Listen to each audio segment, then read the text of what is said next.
Well, good evening, everybody, and welcome back to the podcast of Rethinking Faith. I'm Mitch, and I'm joined tonight by Mr. Ray Luke and Mr. James Ballard. And getting the three of us back together again has been a little bit of a job, but we seem to have made it happen tonight. It's real exciting, guys, to be here with you guys. And I just want to say, first of all, it's been a little while since we've done one of these and might be a little bit rusty. So what we're going to do is I want to just real quickly have everybody say hi to everybody and those that are coming back to try to pick up on the podcast. So James, I'll start with you and then hit up with Ray. You want to say hi to everybody for a moment? Yeah, this is great, guys. It's been a while. It's been probably 6 months or so. I think we've all been busy. We've been busy with life stuff. I moved locations, so we're now Georgia homeowners. So that's good. We're learning about all the new 100%. wildlife and animals and lizards and all the things that are in Georgia that we didn't have in Baltimore. But things are good. Yeah, Baruch Hashem. Thanks for getting this together. Awesome, And James. It's great to see you. And Mr. Luke? yeah, man, I'm just very, very happy that we could get back together like this. When you get so busy, sometimes caught up with life, and you think about all the videos, all the different studies we have done, and you miss that. You miss getting together with the guys, going over the research, going over the homework that you have to do in preparation for some of these studies. I miss that, and I miss hanging out with you guys and doing this. So my favorite part is this, actually just doing the study with you guys, video, and seeing what we can cook up out of it. See how folks react to the video and some of the comments. I love the comment sections because it really makes you to dig deeper, and try to see what's going on. Well, that's awesome, man. And again, it's just really what a blessing it is to have you guys back. Let me just kind of bring everybody up to date just a little bit. James, if none of you have met James before, James is actually Jewish and has he has been within the Christian element, and he's also been within the Jewish element. And so he brings to the table, he currently does quite a bit of research and quite a bit of teaching in an environment that he's involved in. And with that environment, it allows him to really research not just what has been said in the past, but to also clarify and correct a lot of the misinterpretations and misunderstandings that have come from that teaching.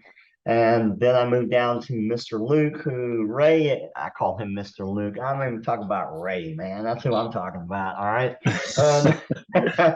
But Ray, my man, he has for, I guess, 15, 16 years now, has, like myself, we both came out of the Christian environment, the Christian theology, and got connected to the historical context. And with that, exploded into getting some incredible voices, incredible scholars.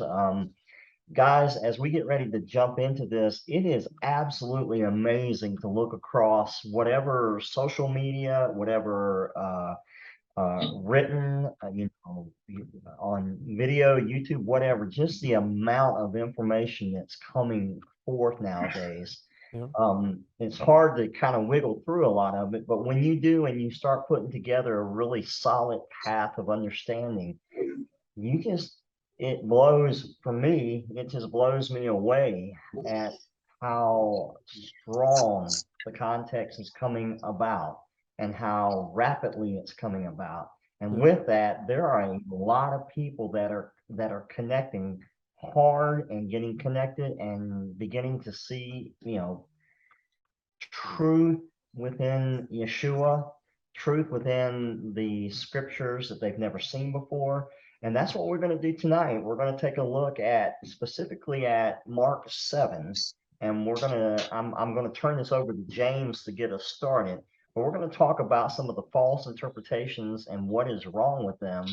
And I don't know about, I don't want to put words in y'all's mouths, but having, again, that Christian theological element that was built through a certain lens, there was a lot of things that were put together for a specific purpose, and untangling that has been, you guys have done a fantastic job, as a lot of people that listen to this podcast.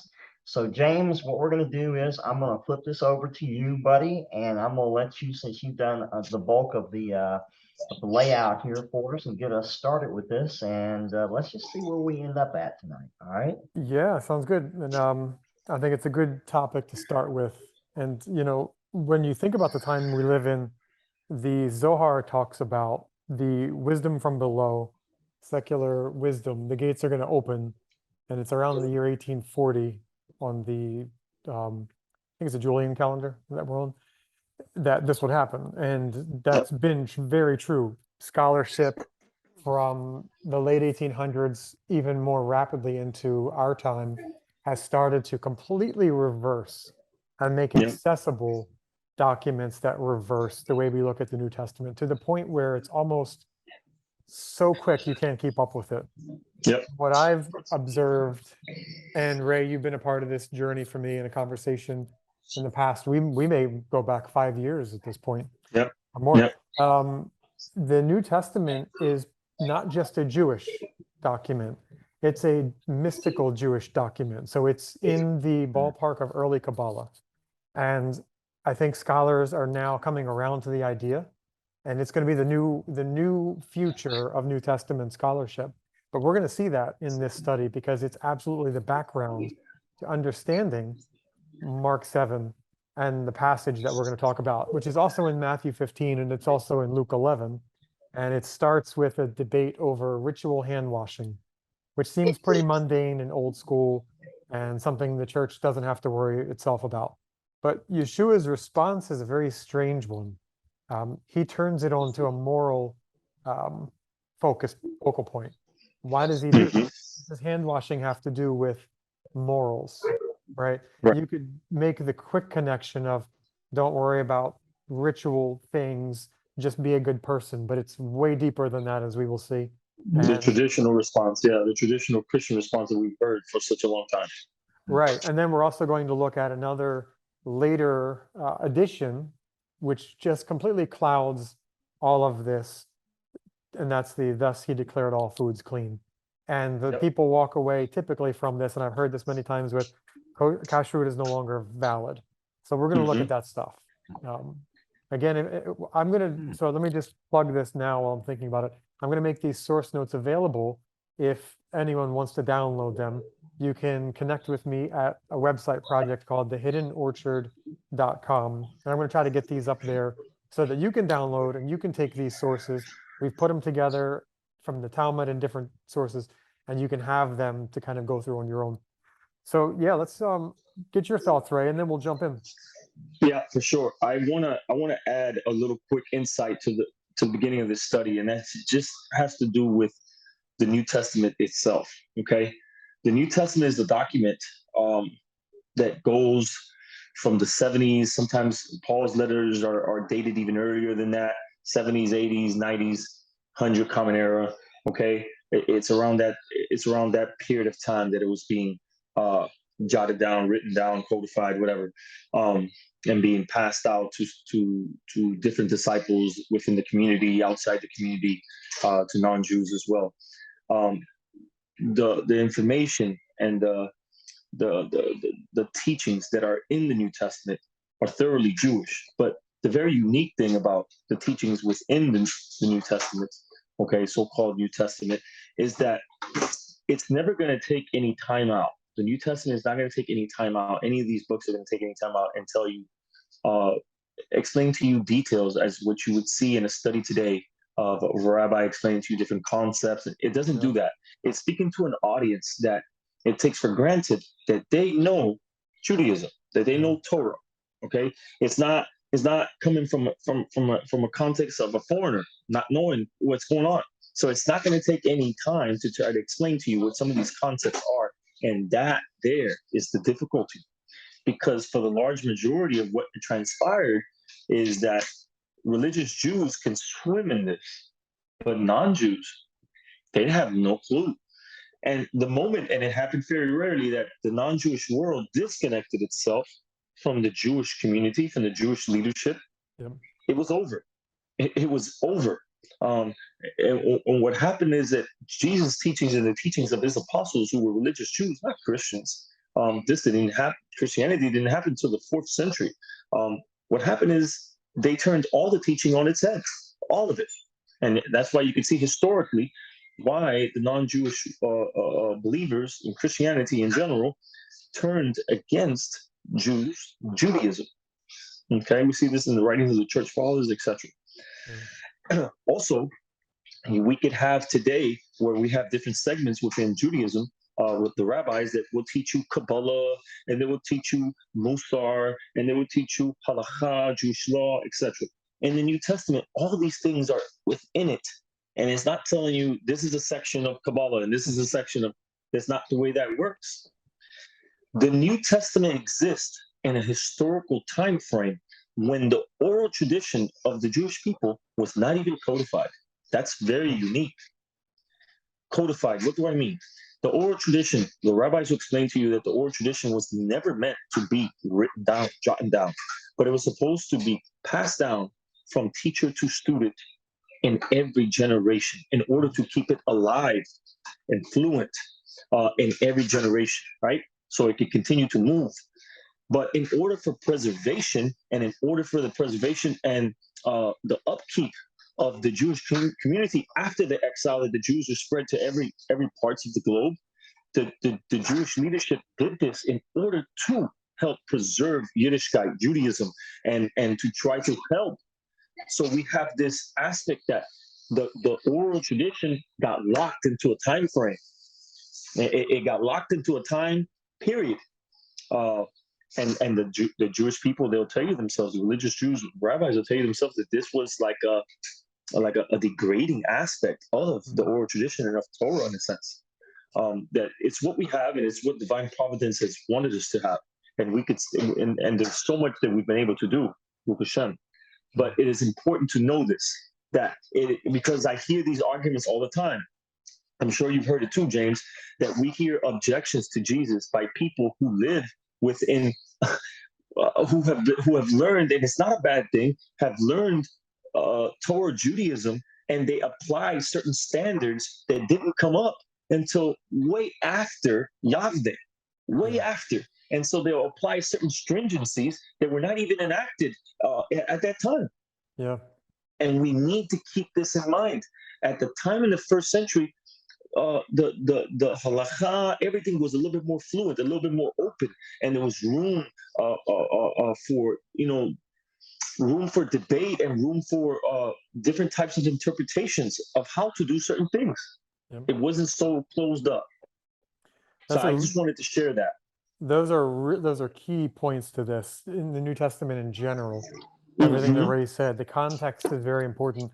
And just for the record, I'm not, and I don't know who else would agree, I'm not in the business of pushing Yeshua on anybody.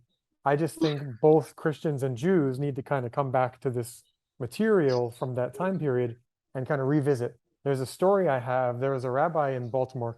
I'll just say that. And he was asked about the New Testament, and he's not allowed to look at that material. It's forbidden in his custom, and that's fine, whatever. Right. But he was set up in a pretty much Christian town, and if you're going to pull Jews out of churches, you might want to know what their arguments would be so you can deal with them. That's the way I rationalize it. And we were discussing, and the conversation was around Shabbat, and Shabbat was canceled in the New Testament, or they did away with it. They abrogated Shabbat. So that's not true. And here's a very logical point that the rabbi had. He said, well, many pastors and priests have told me that, and I trust that they know their books more than I do. And that is the problem, that we're now finding that many pastors and priests have not understood these.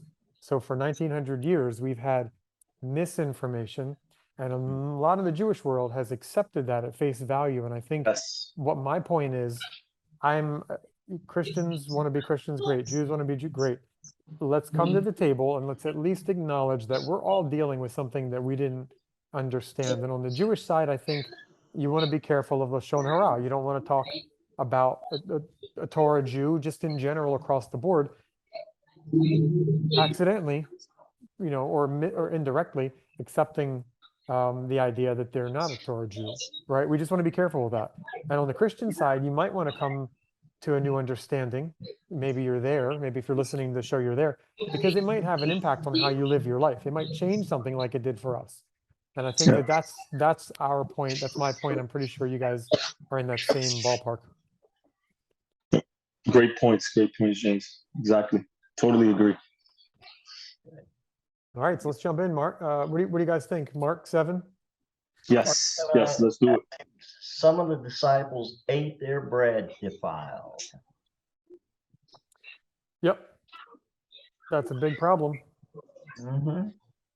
And how does that compare to Mark or to Matthew 15, where the disciples did not wash their hands before eating the bread? So my take on this, and if you combine the three together, you have a slight difference in the catalyst of the discussion, which is some people didn't wash their hands, right? At this time, the Jewish law was not sealed on everybody having to wash their hands, unless you were regarding the temple. You were involved in temple worship. Around Jerusalem, yeah. But the customs started to appear, and we'll look at some verses in this ballpark later, that people were starting to take on hand washing and other practices that the priests did. And remember, this is before the temple was destroyed. They were doing what the priests did for holiness, just to be holy. Rabban Gamliel, and we know him from the book of Acts. He defends taking upon themselves extra levels of stringency and holiness upon themselves, extra observances. Yeah. And Rabban Gamliel is from the house of Hillel. So if you're familiar with the arguments, the discussions between the schools of Hillel and Shammai, it's not an issue of do we wash hands or do we not wash hands. The issue is much different. It's more deep than that. Both agree that you wash hands. Their argument might be when you wash hands. So the timing. Yeah. So for instance, there is an argument in the Talmud, and Beit Shammai is concerned about a cup when you're mixing wine being tamed. It's going to be impure. So they say you wash your hands first, then you wash the cup, then you mix the wine, and your hands are washed the whole time. Beit Hillel says the cup is impure. Mix the wine, do whatever you're going to do, then wash your hands before you eat. And as one of the books Ray and I have read together illustrates, then if you have someone from Shammai and Hillel sitting at the same table, one has already washed their hands, the other hasn't washed their hands yet. So it's just a matter of custom. And so we look at the New Testament and we try to assume that we understand the technicalities of this Jewish law and all these customs, and we don't. And we're finding that we need to be very humble when we assume that it's as simple as do you wash hands or do you not wash hands. Both Hillel and Shammai agree that you do. It's an argument of different times.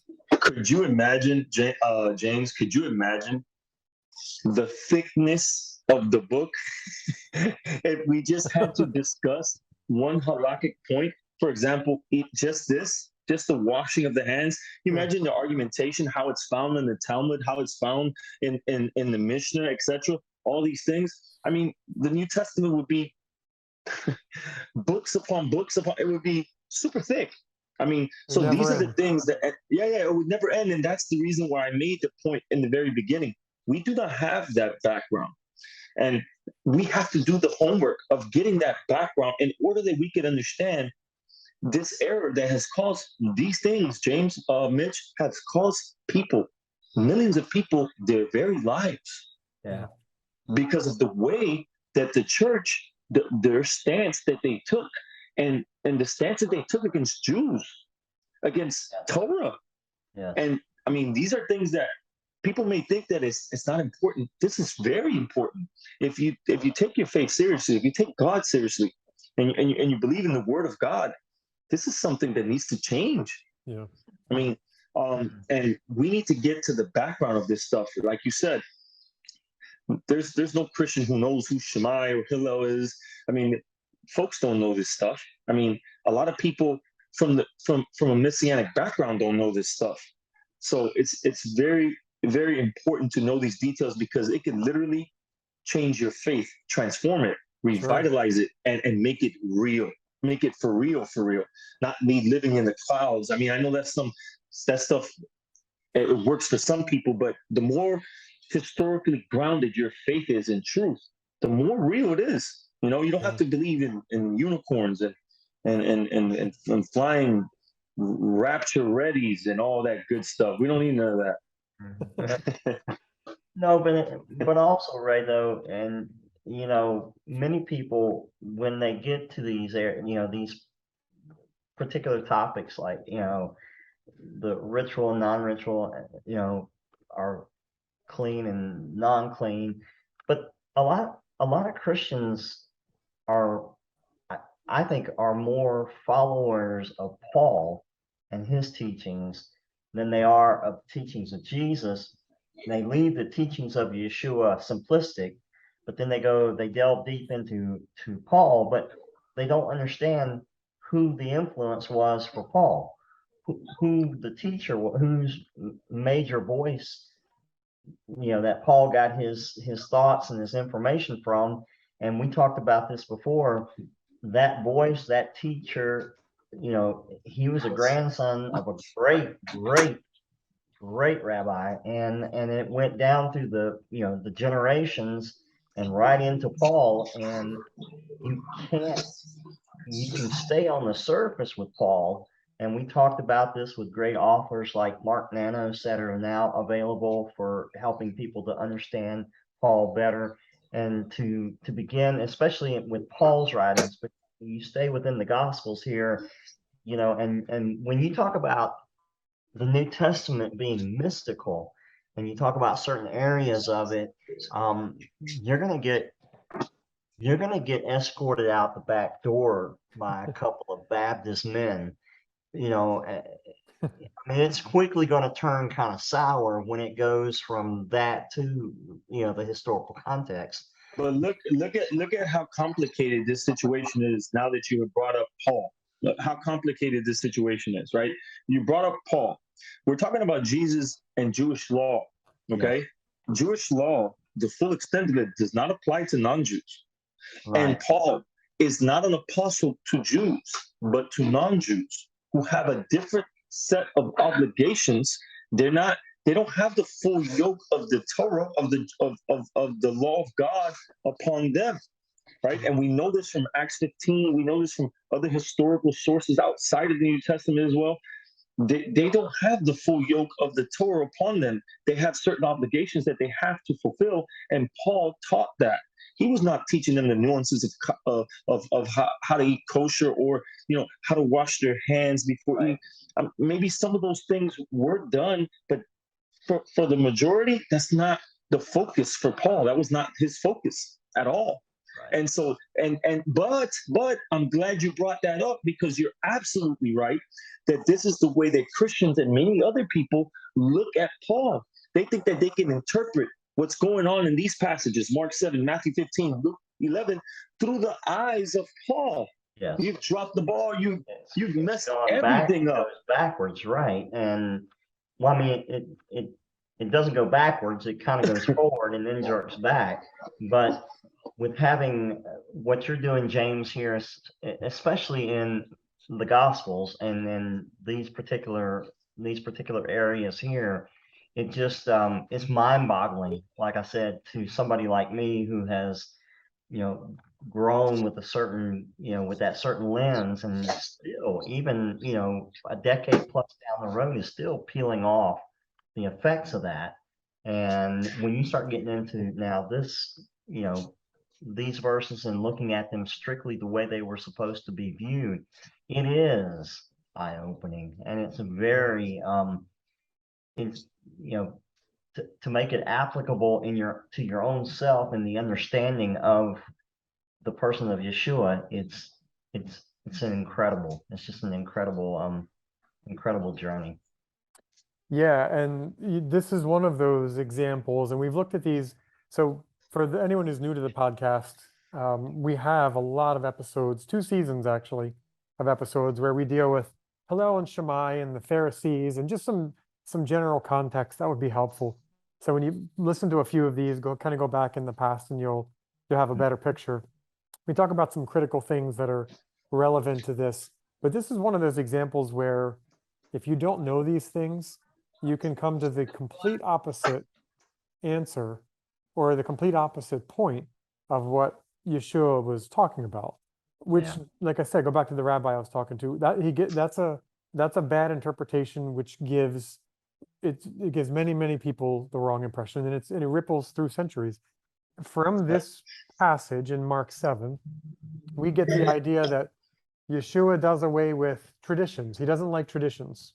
Yes. We get the impression that he wipes away the entire laws of kashrut, right? Yes. And we then get the idea at the end of this that it's all about food, and usually people tack this on to Acts 10. I've seen that a lot. Christian commentators put these together. The first thing is, Yeshua continually uses the customs.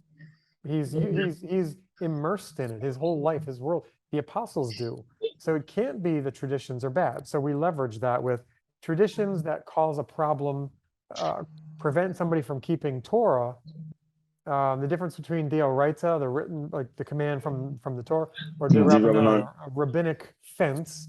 The rabbinic fences go down if it's ever competing with the actual Torah, right? With the commandment. So there's already we're bringing some perspective. 2, let's just say he did dismiss all laws of dietary kashrut. He just told them that their traditions don't uphold the Torah, right? Or that his traditions replace the Torah. Right. And a paragraph later, he does the exact same thing. That's a Yep. problem that anybody on its face value would see if you're reading it without that bias. That, oh wait, he just did what he told them they shouldn't do. That's not a great way to make your point, right? And then to get into Exactly. a moral lecture about what they're not doing right, when you just Exactly. swept away some of the most important commandments that, by the way, are also not only do we see everyone kind of keeping kosher as much as we can in the pages of the New Testament. I don't think that ever went away. Acts 15, the Jerusalem Council actually gives a lot of dietary restrictions to the Gentiles. So we didn't get rid of everything, obviously. Right. How do you explain that, right? So we have real problems here that I hope we can shine some light on. Mark 7, 1-2 goes like this, as follows. Now, when the Pharisees gathered to him with some of the scribes who had come from Jerusalem, they saw that some of his disciples ate with hands that were defiled, that is, unwashed. Let me set this up for you, James, okay? Let me get the people to think here for a second. Yep. There's a couple of things that stand out big time. The way that you read these verses is important to ask some very vital questions. One, when it says, now when the Pharisees gathered to him, you have to ask yourself, because there's this blanket that goes over all Pharisees, and that's not the way it works historically, okay? Yeah. Historically, there are different schools of Pharisees, okay? And largely 2 big schools that we know, Beis Hillel, the school of Hillel, and Beis Shammai, the school of Shammai. So the New Testament does not, or maybe at one point it did, and maybe some codifiers afterwards just kind of put like a blanket statement over the Pharisees. But this is talking about a specific group.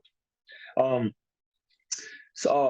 we can only know the details if we know who exactly are they talking about. So we need to ask the question, what Pharisees? Yep.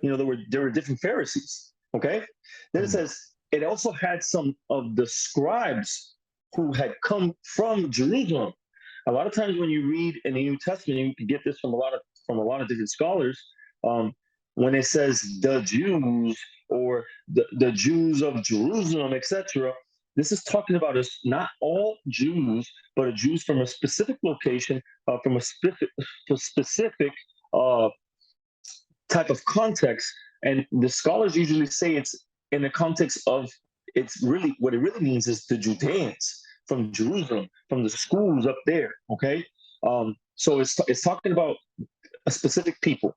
And then it says, they saw that some of his disciples ate with hands that were defiled. So if it's some, that means that it's only logical to understand how this is written. Some of them did eat with their hands washed. Okay, that's important to understand that, because if it's some, what about the others? You see what I'm saying? Another thing that I want to point out is that word defiled, and we should not only do that for that word, but for many things that's going on in the New Testament. You should do your homework to check the words in the Greek and how this word should translate back into the original language of these Jewish men and women, which the original language was Aramaic and Hebrew. They were not, Jesus and his disciples were Galileans, very anti-Hellenistic. They were against Rome and against even speaking the Greek language. Now, many Jews did speak Greek. I'm not saying they didn't, because it was like the language of the world at that time, right? But when we're talking about Galileans, you have no idea what we're talking about. These people were very, very much real zealous. A lot of the what are they called? The Kanai, zealots of that time. Jesus has some disciples who are zealots. They come from the area of Galilee, and they brought Rome a lot of problems. Okay, so we need to understand that. We have to understand what is going on here with this word defiled, because it may change our perspective and our outlook of what's going on. So I wanted to bring that backdrop for James. Yeah. So those are incredible points. To your point, Ray, the Galileans, they've been finding a lot more more immersion pools, mikvahot, in the Galilee. Yes. Archaeologists have, which has changed our perspective. Now we realize these people are very concerned about ritual purity, and that's what we're getting into when we look at the Greek words for, which is often interchanged, defiled and unclean, koinos and akathartos. And Yes. defiled is a big deal, because that impurity can spread to other people. So who are these disciples? The some disciples, are they new people following Yeshua? And we also have to remember that the Pharisees and scribes wouldn't have gathered to him, or in Luke, invited him to dinner, if they didn't hold him at a very high level of observance. They wouldn't take a gamble with somebody who's impure, which is why they're surprised that he's got some disciples that aren't washing their hands. That is such an important point, James. I'm sorry to cut you off, but I want to highlight that, man. That is such an important point, because it doesn't specify. I mean, at other times, it doesn't specify if these are the apostles. I mean, it could be, but who's to say? There are other times that the apostles come, but there are other disciples, and you can clearly see it from the context that there are other people there outside of these apostles. The apostles are also disciples, but the apostles are special types of disciples. We must understand that. So they could be people who were not very, there's a term that they call them the Am Ha'aretz, Jews who were not, they were not such scholars in matters of Torah, very simple people, and they didn't they didn't understand all the nuances of, Jewish law and how to do certain things. Or they could have been secular, and Jesus had been bringing them back to God, right? So you got to give these people some type of wiggle room to, get back on track. And it could have been some of these disciples who didn't know any better, who didn't wash their hands. And Yeshua caught he wanted to teach a lesson there about, whichever way he went with it. But it seemed like he was protecting these people from a harsh criticism, not knowing their background. Wow. Great.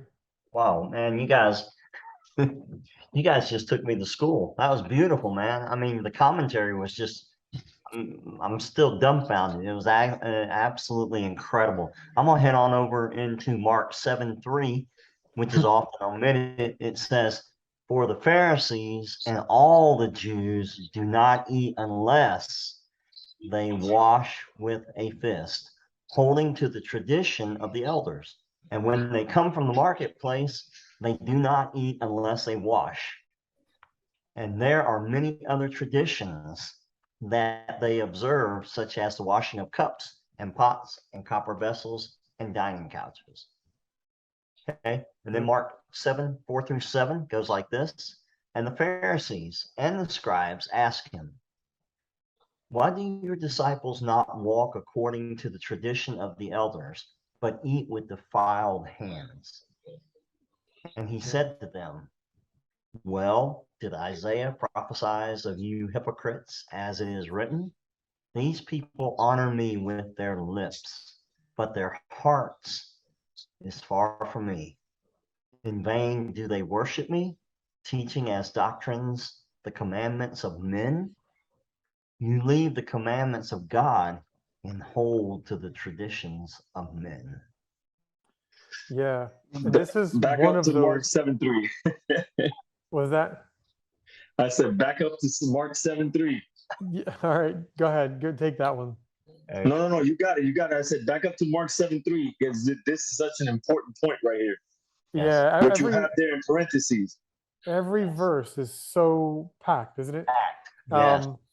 So this passage is often omitted, and it's an interesting thing because someone decided this isn't very valuable, but this is actually a very valuable statement.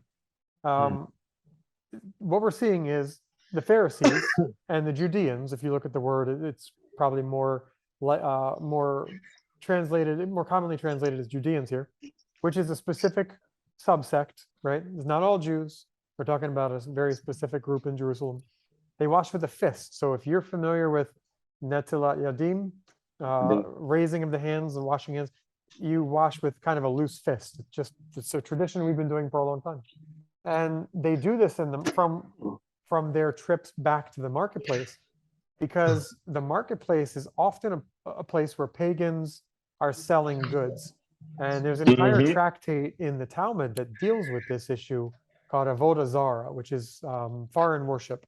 And the tractate is protecting people from the dangerous impurity that comes from idol worship. If you go and you buy things from a vendor that has a decorated booth, you're likely buying meat that was sacrificed to an idol. And for people who want to dismiss that, Paul also warned against eating food sacrificed to an idol. So this was a big deal for them. And when people still do, by the way, Beit Hillel didn't have an issue washing cups and rinsing and immersing. They just did it at a different time. But that's toveling still happens today. Whenever you get a new utensil or a water bottle or cup, you immerse it because you don't know where it's been, and you want to be careful of whatever energies and ritual impurity it picked up. And that was the world that they lived in. As you said, Ray, the world around them spoke Greek. That means they were Greek and Romans, or at least influenced by that culture enough. And they were involved in some pretty bad stuff. So that's the background there. Yeah, we even religious Jews within Judaism have a difficult time to still to understand the Beis HaMikdash, the Holy Temple, the service, the sacrificial service, and all of what that meant, and all the laws that surrounded it. Ritual purity is something that escapes us. Yeah. If it escapes, and it's very difficult to grasp for Jews within Judaism, imagine Christians and non-Jews to be able to understand that. It's very easy to dismiss, or it's very easy to say Jesus came to do away with that because he's the Holy One or whatever. It's very easy, but that's not the world that he lived in, because he wasn't a Christian and he wasn't a Messianic. So he was very much into all this stuff.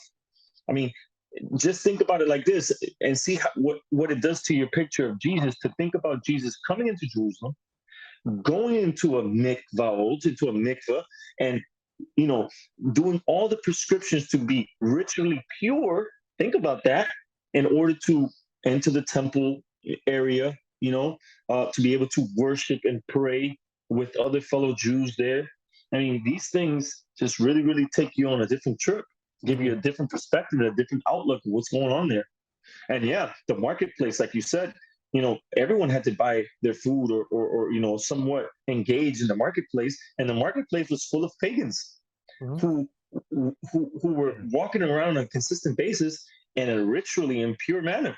And if you had to do business with them because you had to, it put you in a situation where you might not be able to go to the temple unless you did what you had to do and become pure again. And this exact issue is the underlying thread of the entire New Testament, because now you're bringing those pagans into the synagogue, and you can imagine some people would have a big problem with this. How the only way to fix them is to convert them, because that's what the Pharisaic school of Shammai believed.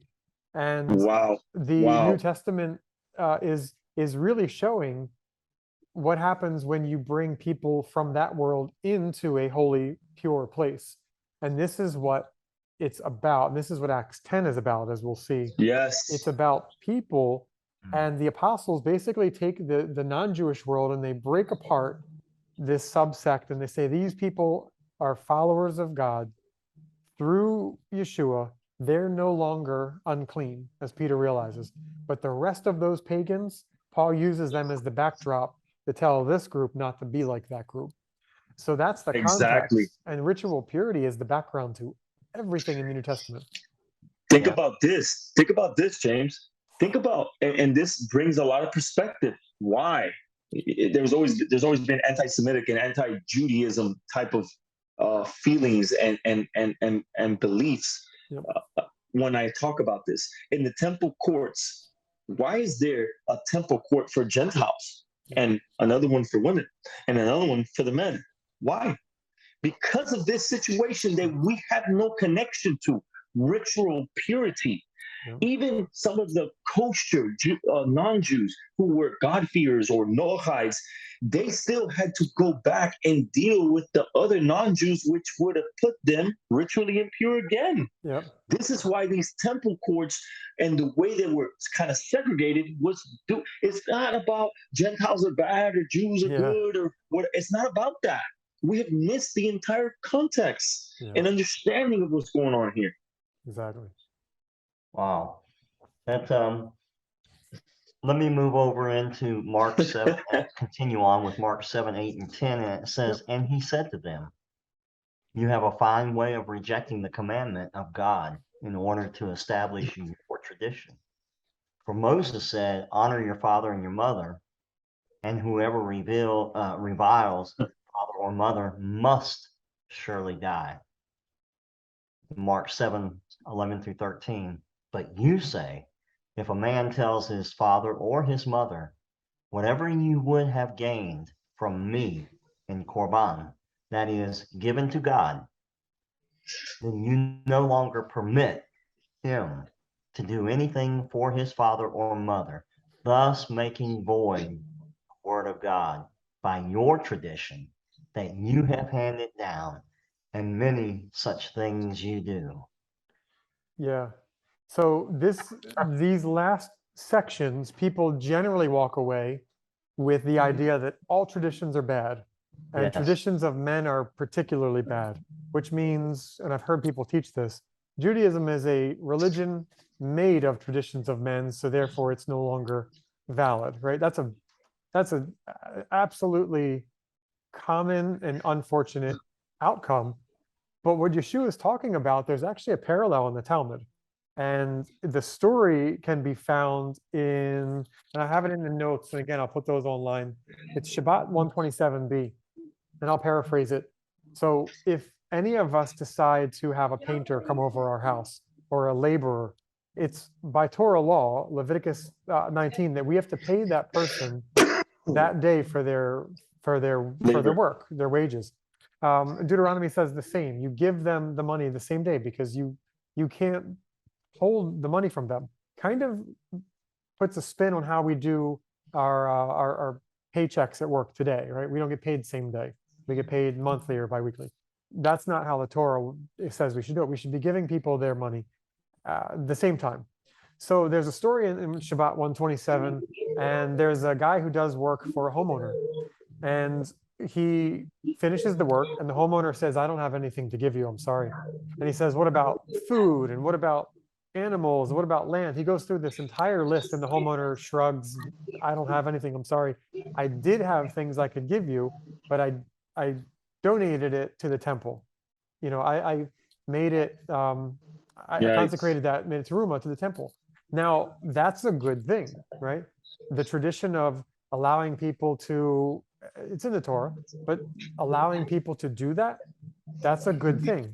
But if it comes at the cost of being able to pay somebody their labor, for their labor, which is a Torah command, it's a direct, again, deoraita versus the Rabbanan. If that trumps the giving of money to somebody who did that work for you, then you have a problem.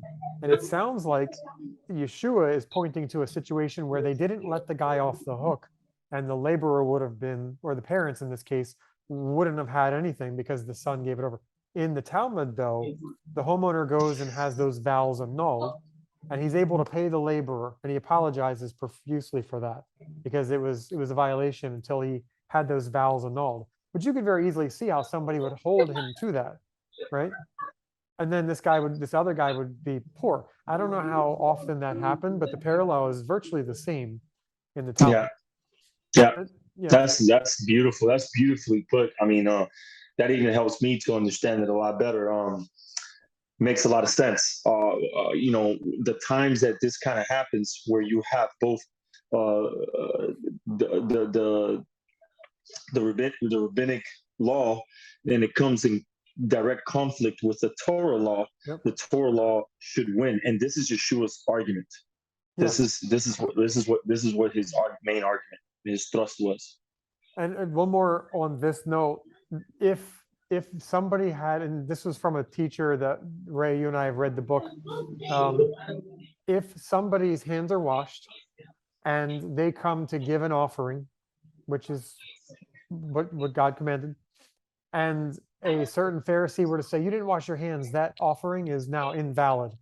Yes. Now you've blocked the person from giving an offering because you thought their hands weren't washed when maybe they were washed, right? So it's one of those situations where tradition, again, can nullify a Torah command, which is a problem. The whole rabbinic world is set up to uphold Torah, not create fences that make it impossible to do that.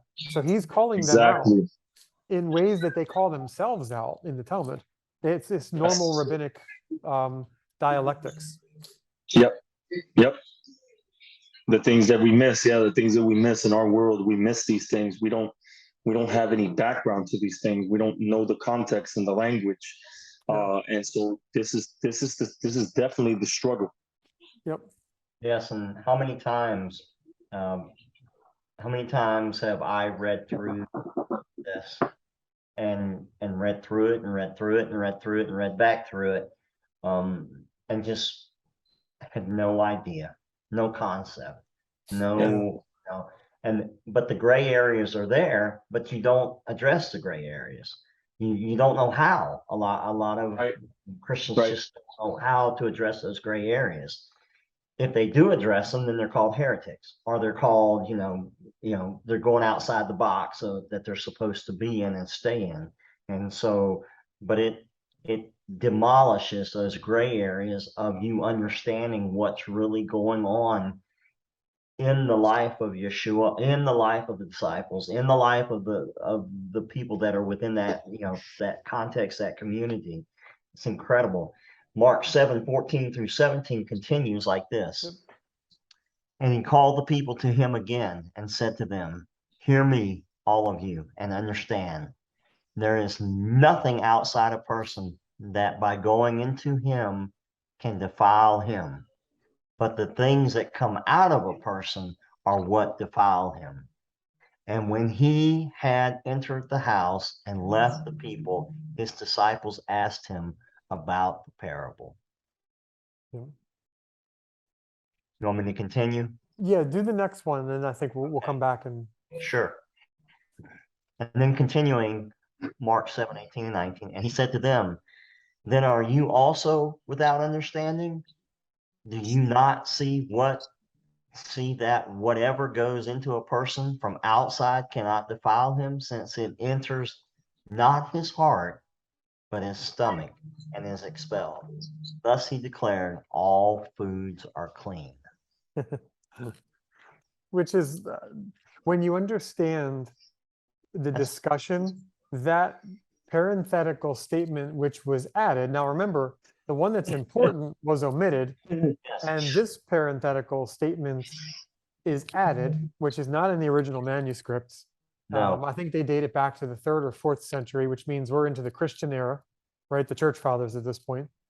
When you hear that random statement thrown into what's very much not a food, we're not talking about food at all. Food and hand washing are the catalysts, again, of a teaching, right? And because there are multiple versions of this, you have to almost ask, was this a historic event or was this a teaching, right? Yeah.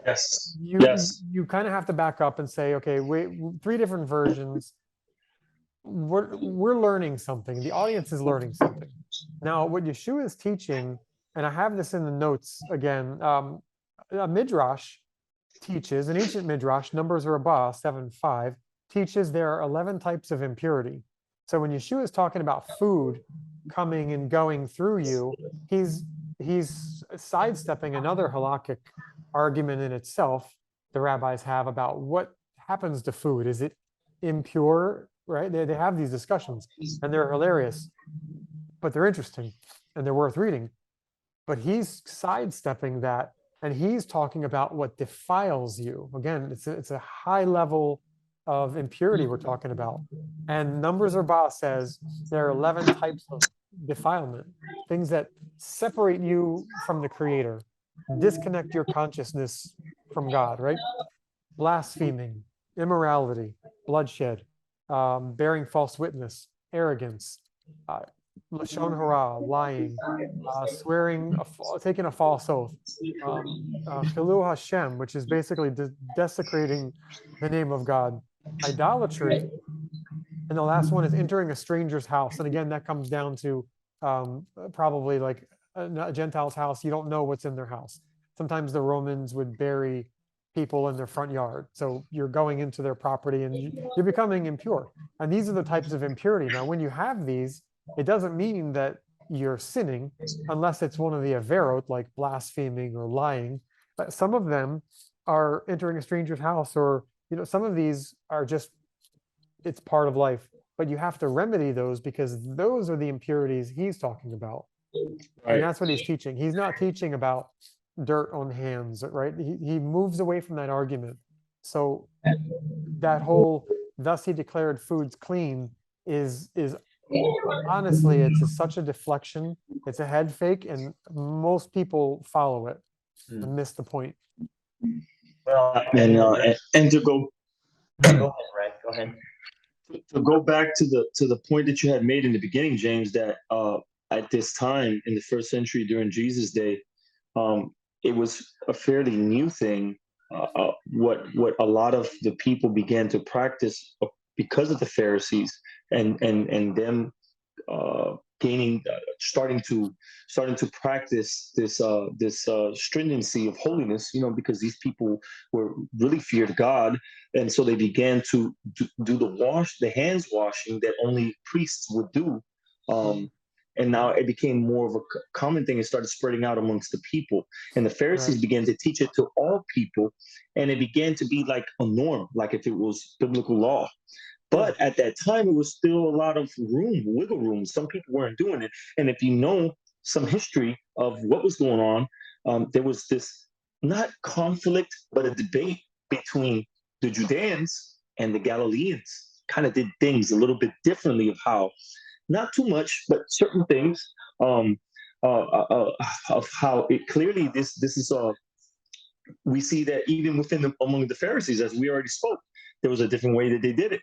Hillel, they didn't wash their hands right in the beginning. They would mix the wine first. While Beit Shammai, the first thing they did was go wash their hands, say the prayer and wash their hands. So these things we have to keep in mind, how it's kind of fluid at this time, and it wasn't so kind of like locked as we hear about it nowadays. It's important to know that. Yeah, go ahead. And that in there you have both groups washing their hands. Often we think, and I said this before, we think Hillel and Shammai are arguing yes and no. They're often, if you keep zooming in, you can see they're actually arguing the same point most of the time. It's just, what level are we entering this? What level are we doing this thing? And Yeshua too, he doesn't say hand washing is exactly right. That's not what happens. So I really think that we need to understand, and I say this a lot in the teachings that I do, if you understand the nature of Hillel and Shammai arguments, and you understand what they're arguing, and you find them in the Talmud and you read them, you will then understand most of the arguments in the New Testament. And you'll see that they're not Jews versus Christians, which again, we know Christians didn't exist yet. We're talking about different ways of honoring Hashem within the Jewish worldview. That's what we're talking about. Wow. That was well put, James. Very well of honing that in on the two different groups, Hillel and Shammai. And as we look at Mark 7:20-23, it alludes to, and it goes like this, and he said, what comes out of a person is what defiles him. For from within, from the heart of man, comes evil thoughts, sexual immorality, theft, murder, adultery, coveting, wickedness, deceit, sensuality, envy, slander, pride, foolishness. All these evil things come from within, and they defile a person. Yep. So with that being said, as we kind of pull this together, what are some traditional conclusions drawn from these passages, guys? What are some traditional conclusions that we can draw from these passages? Well, I would say that, and I think we've kind of attacked some of these to a degree, that a simple dismissal of all Jewish tradition is not logical, because we see the apostles uphold them throughout the New Testament. I think we can say that the idea of kashrut, you can now eat whatever you want. In a recent teaching I did on this, I said, what does this usually, what do people say from this passage? And everyone said you can eat pork. So that's a common thing. You think about the way that the church has not upheld. Islam holds a very strict diet. So does, and Islam largely is modeled after Judaism, if not entirely. Christianity too has its roots in Judaism, but it doesn't hold any kind of religious observance around food. So I think we can see what happened. We can see that was how people took this. But with the way I see it, it's not about dietary laws. The text, like Ray said, it assumes we understand the discussion about purity and the basics of purity at that time. It assumes that we understand, like the Midrash, like Yeshua is almost quoting the Midrash in a sense, that we understand what defilement is on a spiritual level. We're not talking about physical defilement. We're talking about spiritual defilement, mystical defilement. We're talking about the basic tenets of what we would find in the Kabbalah, right? We're not talking about simple hand washing. We're talking about something much deeper. And, this should kind of back us up and make us look at all of these passages in a new light and ask, what is another way to look at this? What am I missing? If I'm coming to this traditional conclusion, what am I missing? Because if you don't know to look deeper, you won't. And that's simply, Ray, you probably had that as well as I did, and Mitch, you did as well. If you don't know that there's more there, you don't look. Yeah. Wow. Yeah, no, for sure, man. And like what you were saying, within in the New Testament, there's a lot of mysticism, Jewish mysticism, Torah mysticism. And I'm not sure what you want to call it, Traditionally or historically at that time, it was called the Maaseh Merkava. Yep. It's the secrets of the chariot, the workings of the chariot, etc. And today we know it as Kabbalah, received tradition from those holy rabbis, the mystical aspects of the Torah. And we read, I mean, this stuff sounds kind of weird or science fiction or fiction. When we hear about demons and people being plagued by demons and casting out demons, this seems so prehistoric, old fashioned and outdated. That's if you look at it with very simplistic eyes and you have no understanding of being ritually impure and all the things that come about with that type of status in your being. Okay. When we're talking about spiritual situations, that's why these things were so important in the Torah. That's why these things were so important to keep these things, the tumah, the uncleanness, right? The world is separated in between two worlds according to Torah. One world is the world of Kedusha, holiness. Yep. And the other world, according to the mystics, is called the Sitra Achra, the other side. Yep. And that other side, and there's no in between. You're either in one or you're in the other. Okay. When you become ritually unclean, there can be a status of being ritually unclean that is unconnected to sin, as James has pointed out, right? But Yeshua speaks about a way of being ritually defiled that is more serious, that can carry not just you being ritually unclean in matters of going to the temple and stuff like that, but can cause you to be attacked by certain spiritual forces. Yeah. The Talmud, the Gemara, speaks about if you do one sin, you have a persecuting angel against you, or this can create openings for you to be somewhat attacked or defiled by shadim, demons. Yeah. And again, we have this fairy tale type of understanding of what these things are. A little gremlin jumping on top of you or something like that. And we have no idea really the depths of what this means. That's too simplistic to understand.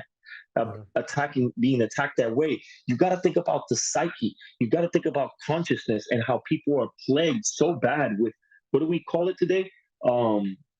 Everybody calls it something. Is schizophrenia? Mental health. Mental health. Today, what we knew back in the day as people seeing demons and stuff like, today we call it mental health. Yes. That's what we call it today. But I'm more than 100% positive that this mental health issue that we see so many people struggling with and doing crazy things because they have mental health has to do with the Sitra Achra. It has to do with demons, the other side, and being impure in these type of ways that we're talking about. Yeah. Wow. Yeah, impurity, just because you don't understand it doesn't mean you're not still subject to it.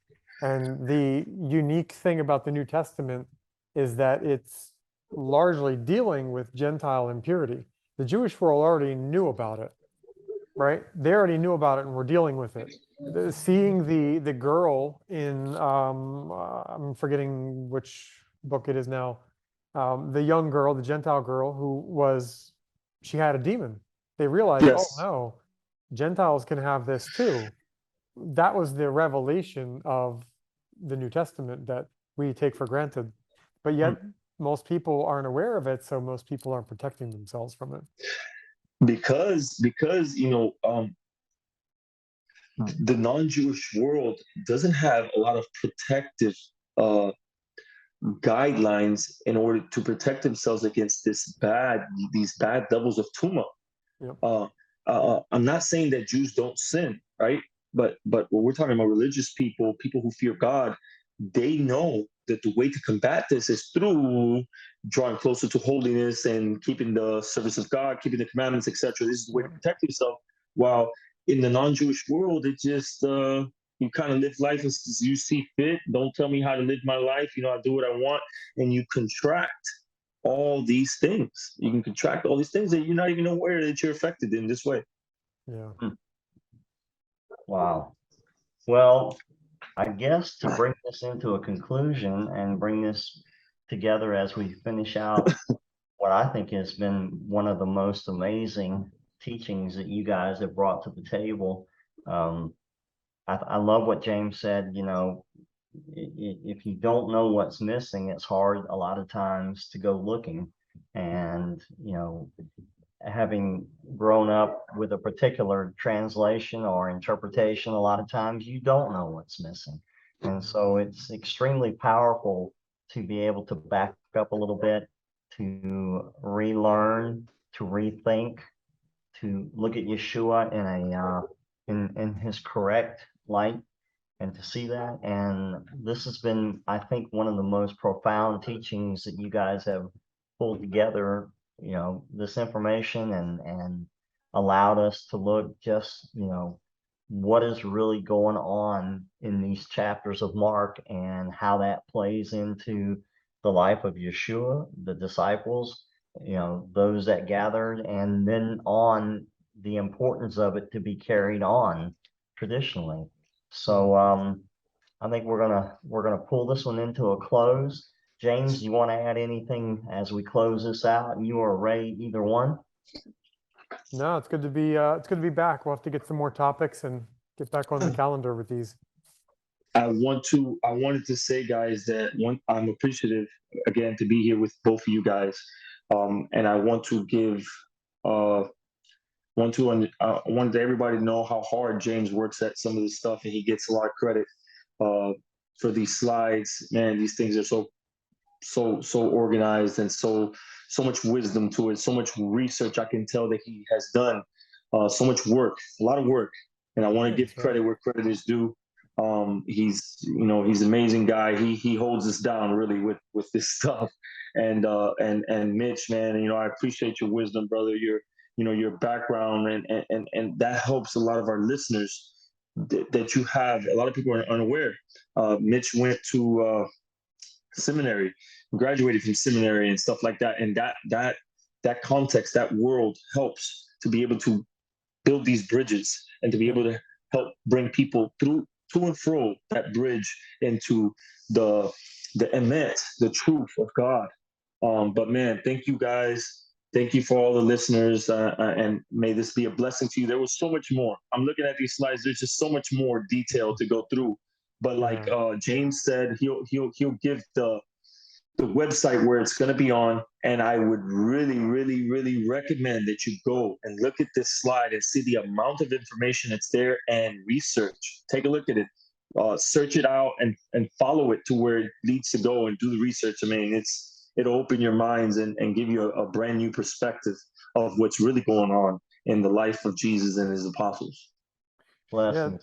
That's incredible. And Ray, when you talked about the bridge, my side of the bridge, I think is collapsing very rapidly, and it's just I'm having a hard time keeping that side of the bridge even connected to the pillars that held it up at one time. Guys, thank you again. Blessings to everyone. Thank you for listening. And if you have any comments, shoot them to us. Any questions, shoot them to us. Blessings to your families, and we hope to get back to you soon. From the three of us, you guys have a great one, and we'll talk to you soon. Take care.